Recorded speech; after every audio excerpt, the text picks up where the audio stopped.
In Israel, exit polls indicate that Prime Minister Benjamin Netanyahu holds a solid lead over his main rival in Monday's parliamentary election.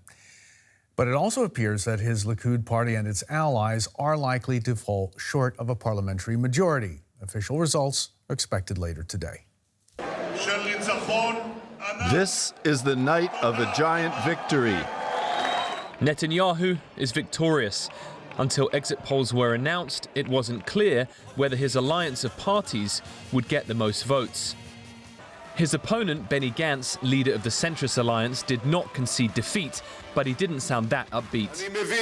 We saw the lowest campaign in the history of Israel, where many lies and slanders were spread against us and me personally. They thought I would get frightened, they thought I would blink, and I'm telling you, I did not and I will not.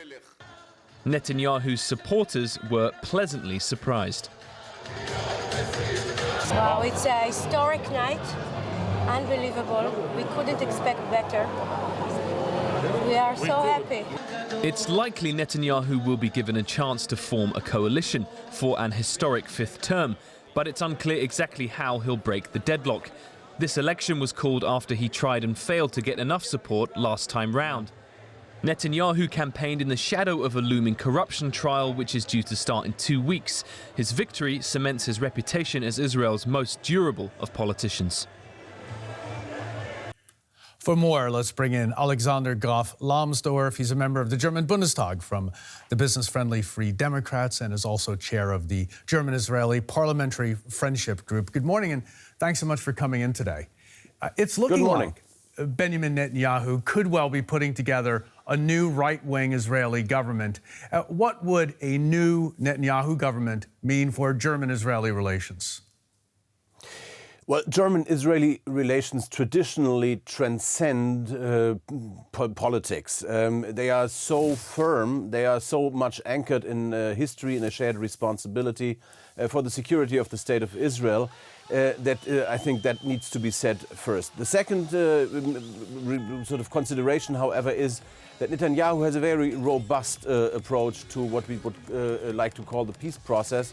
It's just very unclear whether peace is at hand or whether there's really a process to talk about. And so therefore there may be some friction here or there, but not in a way that would damage German-Israeli relations in a serious manner. Okay, as a close ally and friend of Israel, as you mentioned, what issues do you think Germany should be focusing on with Israel after this election? Well, I think that the German-Israeli relationship is one that is rooted in a deep friendship, number one. Number two, there are issues, particularly on economic cooperation, where Germany can learn a lot from Israel. Israel is an extremely dynamic startup nation, is extremely strong when it comes to research and development. Many German large companies have offices, research centers in Israel. I think that is one of the fields in which our cooperation is going to intensify. And then, of course, military cooperation is going to be an issue because German and Israeli armed forces cooperated, particularly our air forces.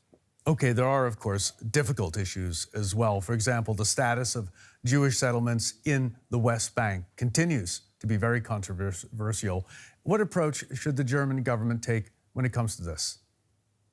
Well, I think the German government, as all of the European Union, should maintain a perspective for a viable Palestinian state at the end of the peace process, and therefore criticizing the settlements, which are clearly contradicting international law, will continue to be heard here in Berlin and in Brussels and other national capitals, and particularly if, as is now talked about, the area E1, east of Jerusalem, will become the place of a new settlement. This is going to ruffle many feathers. This is going to be a difficult situation for the Palestinians and for the peace process overall. So I think we will hear some criticism concerning the settlements. Alexander Graf Lambsdorff, member of the German Bundestag, chair of the German-Israeli Parliamentary Friendship Group as well. Thanks so much for coming in today. Thank you.